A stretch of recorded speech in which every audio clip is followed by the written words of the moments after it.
umushinga wo gusubiranya imisozi n'ibibaya no kubakira ubudahangarwa imidugudu yo mu cyaro ni umushinga ubundi twatangiye gukoraho gushyira mu bikorwa uno mwaka ndumva ari ukwezi gushize ukorera mu turere tubiri akarere ka Gakenke n'akarere ka Kirehe. Utu turere twombi ubundi wumvise uko tumeze Gakenke na Kirehe twose twibasirwa n'imihindagurikire y'ikirere mu buryo butandukanye. Ubundi akarere ka Gakenke dushingiye ku miterere yako ni akarere mu bigaragara gafite imisozi miremire kandi imisozi miremire ikaba ihingwa, ibyo rero bigatuma cyane cyane bitera isuri. Mu mbogamizi dufite cyane iremereye akarere ka Gakenke ni ikibazo cy'isuri. Hari byinshi noneho byangirika cyane cyane nk'ibikorwa remezo kubera y'amazi amanuka akabarukana imbaraga nyinshi, noneho n'ibikorwa remezo bikahangirikira. Akarere ka Kirehe kari mu turere twibasirwa cyane n'ibikorwa by'amazi ndetse n'imihindagurikire y'ikirere. Bivuze ko rero hakenewe ko kuba kwinshi kw'izuba no kuba kwinshi kw'imvura hakeneyemo icyo twakwita nk'igipimo kibiringaniza. Ni iki gikorwa rero kirimo ibikorwa byo gutera ibiti kugira ngo haboneke imvura ikwiriye.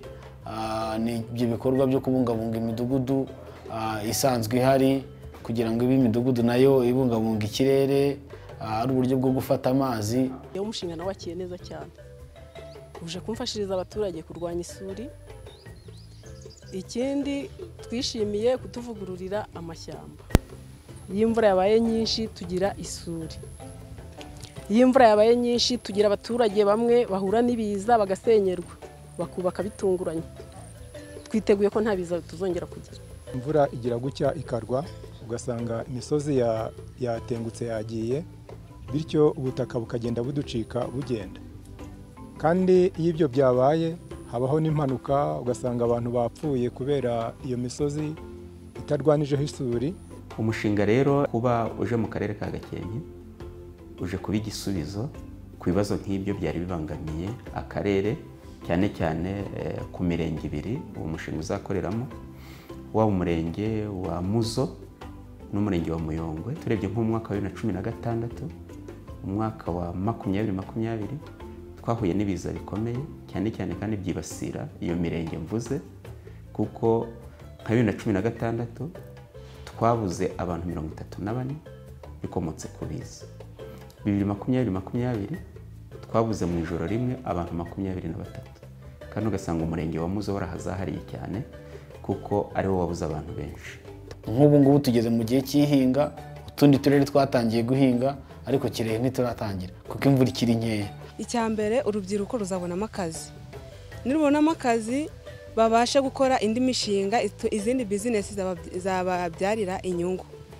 Icya kabiri bagomba kubigiramo uruhare runini by'umwihariko kuko ari bo Rwanda rw'ejo, kandi nibo bazaba ari bo bayobozi b'ejo hazaza, nibo bazaba bakora bino leta igenda itekereza abaturage kugira ngo umuturage abeho neza. Ariko by'umwihariko nko muri kano gace kacu murabona ibiti, ntago ibiti byari bigikura cyane ku buryo bushimishije, bukura ari ubutumeze nk'imihembezo, ntibugire umusaruro butanga. Abagenerwabikorwa uwo mushinga uzabafasha mu buryo butandukanye. Muri iki gihe turimo dukora bya bikorwa nyirizina byo gukora imirwanyasuri, gutera ibiti, mbere na mbere turabitera mu mirima yabo bagenerwabikorwa, ariko tukabahemba n'amafaranga yo kugira ngo babikore. Nanone bazahabwa amatungo niba ari inka, ubwo nyuma y'imyaka 2-3 se umuturage azaba afite umukamo, abana bafite amata yo kunywa, ndetse no gutunganya ibyakomotse ku musaruro tuzabigisha. Umaze kunguka ubumenyi, ariko noneho ukabona n'amafaranga akomoka kuri bya bindi wagurishije watunganyije. Nubwo buryo abagenerwabikorwa bazagira inyungu iri direct kandi itanatinze ituruka muri uwo mushinga.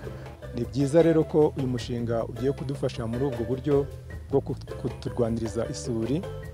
Ibibazo nk'ibyo ngibyo ndumva ko bigiye kuzakemuka.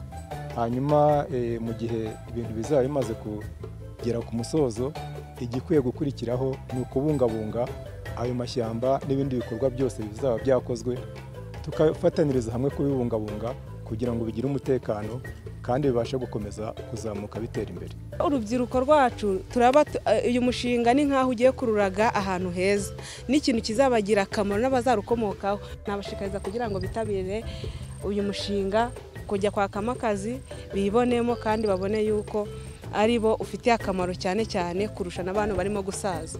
Icy'ingenzi mbona ni uko abaturage bagomba kubanza bakumva umushinga nyirizina, bamara kuwumva igikurikiyeho cya kabiri ni ukubungabunga ibyamaze kugerwaho.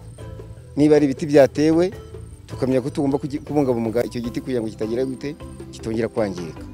Ubwo wagera kuri icyo gishanga nacyo tukamenya ko niba kubera ko ari umugezi ukozwe n'amakorosi, hari ahantu bashobora kuzasaturamo kabiri, buri ufite aho hantu akabyumva neza, akabyumva ko batitaye ko ngo ni mu butaka bwa kanaka, bagomba gusatura kugira ngo umugezi wongere usubire mu nzira nziza, mbese abaturage bakabyumva nta zindi mbogamizi zibayeho. Umugano wantwara metero 2 hagasigara metero 45 cyangwa 48, icyo byabintwaye nk'umuturage utabyumva. Tugomba kumushishikariza akamaro k'uwo mugano, umuntu akanamusobanurira icyo uwo mugano umara imbere y'iki y'amazi y'inkombe z'umugezi, kuko uwo muturage natanabyumva azabona igihombo. Nk'abantu cyane cyane bafite ubutaka utabyitayeho ngo bikurikirane uza kubona igihombo. Ngewe wateye wa mugano, ejo bundi muri ya myaka runaka uzasanga ubutaka bwanjye bucyuzuye ariko ubwawe bwararangije kugira ute kuvaho bwaragiye. Kubera ihindagurika ry'ikirere twagiye tugira rigiye kongera wenda ikirere cyacu cyongere kibe cyiza, tukaba twishimiye rwose ko mu karere kacu ka Kirehe hagiye kuba impinduka, kuko twagiraga ikibazo cyo kutabona imvura kubera amashyamba make, ariko aya mashyamba agiye guterwa, aya matarasi agiye gukorwa, ibyo byose bigiye kubungabungirwa umutekano. Impinduka izaba ari nyinshi cyane, nta suri izaba ikirimo kubera ko hazaba harimo imirwanyasuri, bya biti bitaye ku mirwanyasuri, urumva ubutaka buzaba bwarasubiranye umwimerere wabwo. Noneho umuhinzi nahinga ntabwo azongera kurumbya kubera ko buzaba bwaragiye mu mafumbire kandi atarajyanywe n'indoha. Uyu mushinga waje ari igisubizo cy'umuryango muri rusange, ariko umugore abigizemo uruhare. Iyo tuvuze imihindagurikire y'ibihe, byanze bikunze igira ingaruka nyinshi ku mugore. Ese iyo isuri hari y'amashyamba adahari, umugore abigiramo izihe ngaruka? Ese iyo umugore yagize ingaruka umuryango bihomberamo gute?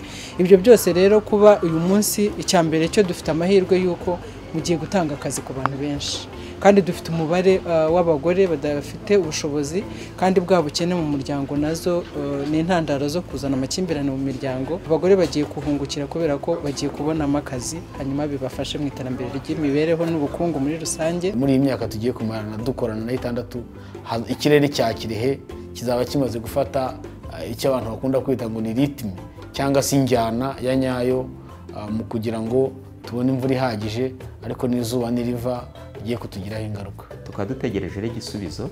Icyambere kuri iyo misozi ihanamye kuyibungabunga kugira ngo iterweho ibiti, amashyamba, noneho na gahunda yo kurwanya isuri, hacukurwa amaterasi yaba indinganire ndetse n'ayikora. Ibyo ngibyo bikazatuma ubutaka noneho bubungabungwa. Uretse no kubungabunga ubutaka, dutegereje n'umusaruro uzazamuka, kuko iyo harwanijwe isuri ni umwanzi w'ubutaka. Iyo isuri irwanijwe rero igisubizo kiba kibonetse, umusaruro uriyongera.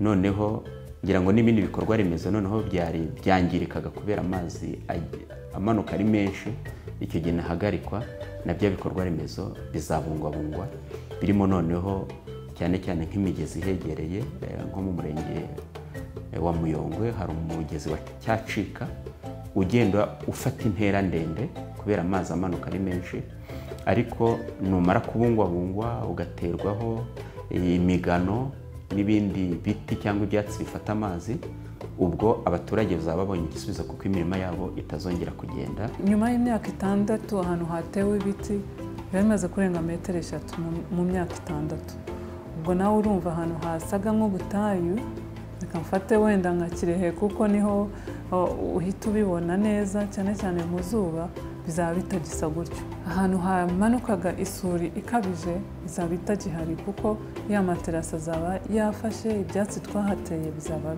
byaramaze gufata ubutaka, ya suri twabonaga izaba yagabanutse.